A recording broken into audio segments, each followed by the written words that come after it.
StudioFi, studio intégré au sein d'Unify, qui est le pôle digital du groupe TF1. C'était Studio 71, si on s'en rappelle un petit peu avant. Comment est-ce que ça a évolué pour arriver à StudioFi, et qu'est-ce que vous proposez aujourd'hui de plus complet qu'à l'époque? C'était effectivement Studio 71, et c'était même Finder Studio à la base, donc on a une petite dizaine d'années. Donc nous sommes une agence de marketing de l'influence, donc évidemment on représente des créateurs de contenu. C'est moi qui... c'est bon, créateurs de contenu, dont l'excellente Zoé qui se présentera évidemment après. Depuis, on va dire, cette petite dizaine d'années, le métier a beaucoup évolué. C'est-à-dire qu'on est né à l'époque, on a tous parlé de ce qu'on appelait les MCN, donc on agrégeait des chaînes YouTube, et ça s'arrêtait à peu près là. Depuis, on fait complètement autre chose. On accompagne au quotidien des influenceurs et les créateurs. Donc ça veut dire que Zoé aujourd'hui travaille avec nous au quotidien. On comprend ses problématiques, on comprend ses attentes, et donc du coup, ça nous aide à répondre à des problématiques de marque avec Zoé, et donc avec une incarnation. On a beaucoup évolué aussi sur l'ensemble des plateformes, puisqu'il y a encore 10 ans, on parlait essentiellement de YouTube. Aujourd'hui, on est multiplateforme, évidemment, donc on couvre du TikTok, du Twitch, et donc tout ce qu'il faut couvrir avec Instagram, etc. Et puis, ce qui a vraiment changé, c'est qu'on a vraiment accéléré sur la production de contenu. Donc on produit du contenu, donc on a des studios, on a des équipes qui accompagnent à la fois les créateurs et les marques dans leur dispositif. Et donc le vrai changement, et donc qu'on opère maintenant depuis plusieurs années, c'est comprendre la problématique de la marque, se dire que en fait, associer la marque à une incarnation forte ne suffira jamais. Et donc en fait, dans le discours qu'on a aujourd'hui auprès des marques, c'est évidemment s'assurer qu'on a la bonne incarnation, et donc le bon créateur de contenu, et donc c'est pour ça qu'on travaille avec Zoé par exemple. Comprendre également la problématique de la marque, puisqu'en fait, selon sa problématique, ça ne sert à rien d'aller sur telle ou telle plateforme, et donc on va être force de proposition sur telle ou telle plateforme, donc on a vraiment une forme d'expertise sur les plateformes. Et puis ensuite, ce qui est vraiment très nouveau, et ça c'est la petite dizaine d'années dont je parlais qui nous a appris ça, c'est que c'est extrêmement important de créer et de co-créer le dispositif commercial avec la marque, le créateur et l'agence. L'agence parce qu'elle connaît la problématique, elle connaît les envies de Zoé quand elle a envie, pas très à l'aise, et donc généralement sur des valeurs de marque sur lesquelles elle ne va pas être à l'aise, on ne va jamais la proposer. Et puis c'est quand même Zoé aujourd'hui qui sait comment engager ses communautés, c'est elle qui leur parle tous les jours. Et donc dans l'écriture du dispositif, et ça c'est très important, c'est toujours en fait un dispositif co-créé avec Zoé. Jamais quelque chose qui arrive descendant, où on a un brief et puis on y répond avec une simple incarnation. Donc vous le disiez, la force de StudioFi, c'est la connaissance des talents. Alors justement, faisons connaissance avec le talent que nous avons aujourd'hui, Just Zoé. Comment est-ce que tu te définirais et comment est-ce que tu définirais ta communauté? Alors comment je me définirais? Du coup, créatrice de contenu sur les réseaux, que ce soit Instagram, YouTube, TikTok, Twitter, un peu tout. Et je fais du lifestyle, de la mode. Ça fait 7 ans que je fais ça. Donc en fait, j'ai vraiment grandi avec ma communauté. Et c'est pour ça que je les définis soit comme mes petites sœurs ou alors mes amis. Enfin, il y a vraiment une relation hyper saine entre nous parce qu'on a vécu les mêmes choses au même moment. Et voilà quoi. Là, on voit l'évolution de l'influence aussi, c'est dans la présentation de nos talents. Tu te présentes toi-même avant de dire le nombre d'abonnés que tu as. Combien as-tu d'abonnés? J'ai 1,5 million. Voilà. C'est pas mal. Et ça s'est construit avec le temps? Est-ce que c'était d'abord Instagram, puis les autres? Alors, j'ai commencé du coup à 13 ans sur YouTube. Au début, j'avais pas compris que mes vidéos étaient publiques, donc j'envoyais à mes potes et tout, et puis je voyais qu'il y avait plus de vues que j'avais d'amis, donc je me suis dit oula. Et en fait, c'est parce que j'aimais créer du contenu, j'aimais vraiment avoir une idée et me débrouiller pour la mettre en forme virtuellement. Et du coup, c'était sur YouTube, et très vite après, je suis arrivée sur Instagram, et les deux en fait ont un peu monté en même temps, on va dire. Ça s'est fait vraiment petit à petit, ouais. Et quel est le type de contenu qui a plu assez rapidement? En fait, je suis arrivée au moment où il y avait la vague lifestyle. Avant, c'était très catégorisé, les garçons gaming et les filles de la beauté.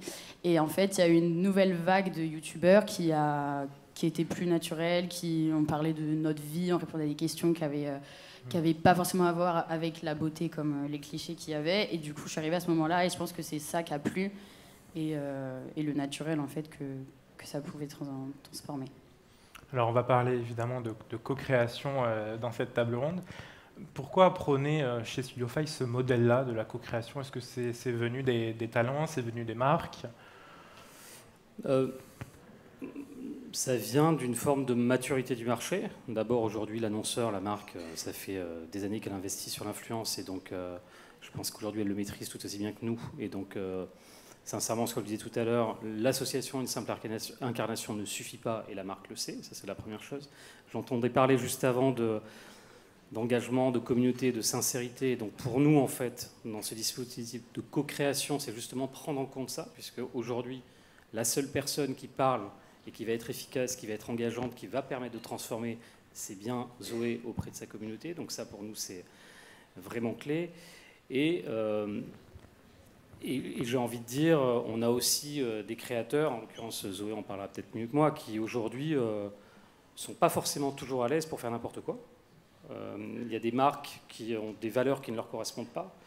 Et donc, alors généralement, on ne lui propose pas parce qu'on la connaît, parce qu'on sait ce qu'elle aime et ce qu'elle n'aime pas. Mais c'est aussi important qu'elle soit extrêmement à l'aise avec ses valeurs de marque, avec l'engagement de ses marques, avec tout ce qui va être autour de la responsabilité. Et donc, à ce moment-là, on est plus à l'aise pour aller proposer un dispositif comme celui-là à Zoé. Mais, encore une fois, on va co-créer et coécrire le dispositif pour que, encore une fois, on soit très efficace auprès de sa communauté et auprès de l'engagement. Alors justement, on va regarder une petite vidéo, comme ça on va comprendre un peu mieux de quoi on parle et puis on donnera les explications après.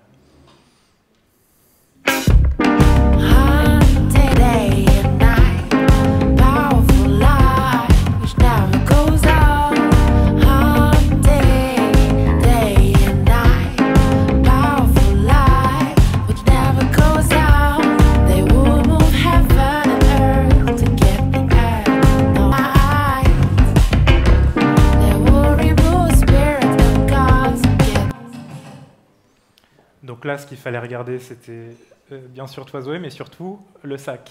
Oui, oui, du coup j'ai co-créé une collection de sacs avec Lancaster qui est sortie en décembre dernier. Et en fait, c'est un projet qui a pris 1 an, parce qu'ils m'ont vraiment dit tu peux créer ton sac et tu fais ce que tu veux.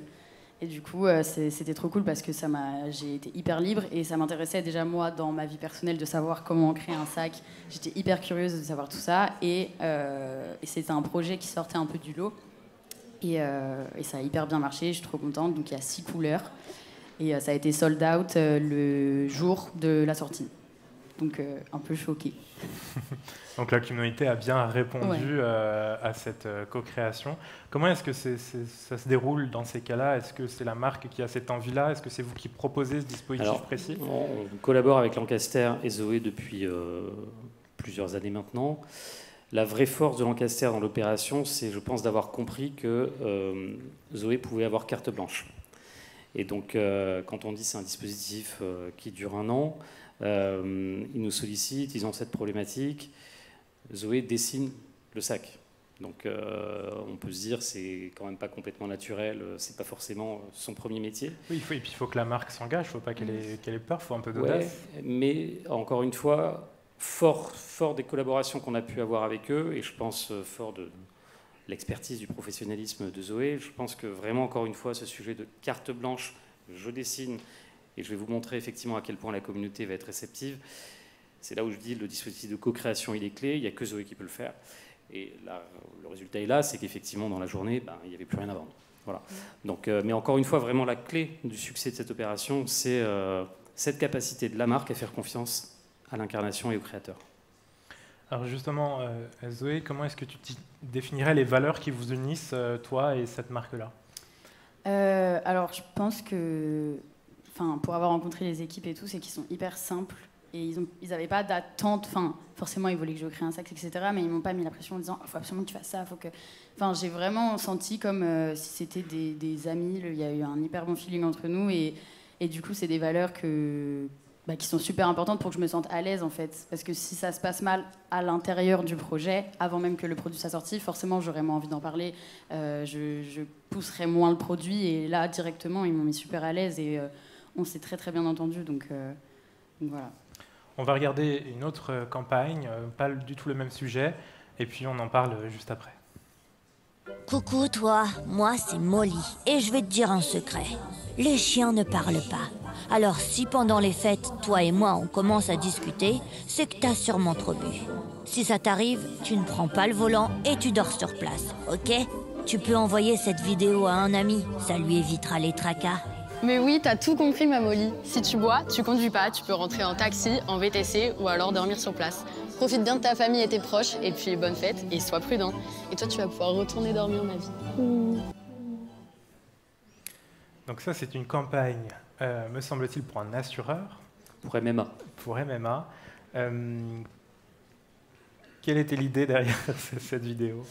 Alors du coup, c'est sorti au moment des fêtes et c'était pour rappeler aux gens que quand on a bu, on conduit pas, qu'il y a plein d'autres solutions. Et voilà, et c'est vrai que c'était important pour moi, même si je fais plus du lifestyle, de la mode, que tout de suite on se dit bah, MMA, ça n'a rien à voir avec moi. Au final, c'est un message clé qui est hyper important pour moi et que je trouve que c'est important de le rappeler parce que je suis par beaucoup de jeunes.